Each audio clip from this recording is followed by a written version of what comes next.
Phones are smarter than ever, but what about our memory? Every notification, every scroll, every distraction is slowly damaging our ability to remember.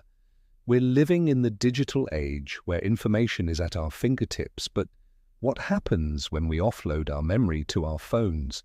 Studies show that relying heavily on smartphones to store information can weaken our brain's natural memory capacity. We forget to remember because the phone remembers for us. Think about it. Our phones have become a crutch. We use them to store contacts, reminders, directions, passwords, and personal information. Why strain our brain's memory when our phone's memory is readily available? It's easier to look up a number than to memorize it. We've traded remembering for the convenience of retrieving. The constant multitasking on phones, social media, and apps overwhelms our brain. Instead of deep thinking and memorization, our mind becomes shallow.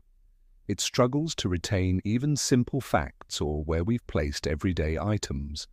Research indicates that excessive screen time can shrink parts of the brain associated with memory and learning.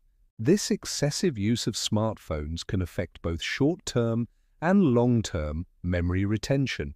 The constant distraction of notifications and the blue light emitted from screens can also disrupt our brain's natural sleep patterns, further impacting our memory capacity. Forgetting things occasionally is normal and even healthy, but consistently forgetting due to phone overuse is a cause for concern. It affects not just our daily life, but our cognitive ability and brain health. But don't despair. There's hope to improve our memory. Practicing memory exercises, reading, writing notes, engaging in mentally stimulating activities can help strengthen our memory and cognitive abilities. Your memory is your power. Don't let your phone steal it away. Our phones are a tool, not a crutch. Use them wisely. Be aware of their impact on your memory and take steps to protect your cognitive ability. Like, share, and subscribe for more awareness videos on health and technology. Stay healthy, stay aware.